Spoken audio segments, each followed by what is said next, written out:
T20 world cup जारी है। भारत से शिकस्त के बाद इतने दिल बर्दाश्त हैं कि आज सुबह हमने पाकिस्तान की जीत का जिक्र नहीं किया, बट स्टिल जी पाकिस्तान ने कल कनाडा को हराया 7 विकेटों से और पहली जो फतह है वो अपने हिस्से में ली है इस T20 वर्ल्ड कप के लिए, चूँकि पहले हम 2 मैचेस यूएसए और इंडिया से हार चुके हैं। अब पाकिस्तान के लिए स्टिल जी अगर मगर वाली सूरत हाल है कि अगर फलानी टीम हारेगी फलानी जीतेगी तो फिर हम कहीं अगले मरहले में जाने के चांसेस होंगे। सो कल के मैच के ऊपर और ओवरऑल जो पाकिस्तान के चांसेस हैं अगले मरहले में जाने के लिए, उस पर बात करेंगे। शाहनवाज खान साहब हमारे साथ मौजूद हैं, साबिक क्रिकेटर भी हैं, स्पोर्ट्स तजियाकार भी हैं। Thank you very much Shahnawaz साहब, बहुत शुक्रिया कि आपने हमें ज्वाइन किया। ये जो कल की जीत है 2 के खाता खुला है पाकिस्तानी टीम का, बट स्टिल जी हम इतने ऑप्टिमिस्टिक तो नहीं हो सकते अगर मगर वाली सूरत हाल अभी भी बरकरार है पाकिस्तानी टीम के लिए। देखिए जी, पहले तो पाकिस्तान कल जिस तरह पहला मैच जीता है, ऑब्वियसली पहली जीत है, लेकिन हम एक्चुअली इस जीत के लिए भी डिजर्व नहीं कर रहे थे। जिस तरह हमारी माजी की परफॉर्मेंस है, जिस तरह हम यूएस से हारे हैं, इंडिया से एक इजी मैच 120 रन का टारगेट जो हमने अचीव करना था, जब हम इतने क्लोज मैच हारे हैं, इतने लो स्कोरिंग मैचेस हारे हैं, इतनी हल्की टीम को मैं कहूँगा यूएसए जो पहली मरतबा दुनिया का बड़ा इवेंट खेल रही है। सो अगर कनाडा के खिलाफ जिस तरह कल हमारी जीत थी तो हमें डर लगा हुआ था, हम डर रहे थे। हमारी जो परफॉर्मेंस है वो not a typical like a Pakistani cricketer.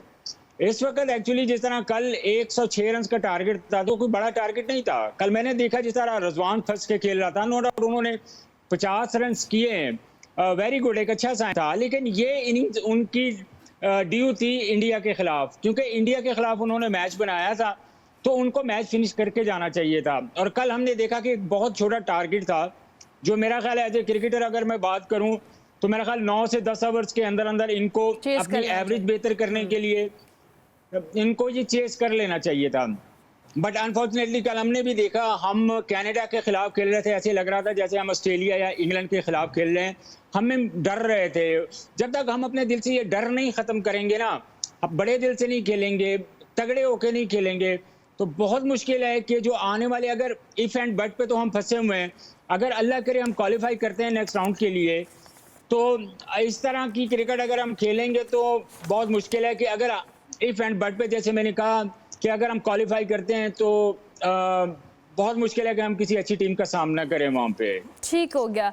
कल आपने खुद भी कहा कि डर डर के खेल रही थी हमारी टीम और जो हदफ हमने चेस करना था वो ऐसे लग रहा था कि पहाड़ जैसा है। और हम जिस तरह से हमारा बैटिंग ऑर्डर हमने इंडिया के अगेंस्ट भी देखा है और हमने यूएसए के अगेंस्ट भी देखा, जिस तरह से फ्लॉप हो रहा है, चाहे वो मिडिल ऑर्डर है या हमारे ओपनर्स हैं, आप नहीं उस तरह से परफॉर्म कर पा रहे। क्यों आपको लगता है कि बैटिंग में हम इतना स्ट्रगल कर रहे हैं, बॉलिंग फिर भी शायद हम कहीं ना कहीं बेहतर समझ रहे हैं? पहली बात तो ये है कि देखिए पिछले 5-6 साल से यही लड़के खेल रहे हैं। हमने अभी तक हमारा जो टीम कॉम्बिनेशन है वही नहीं बना।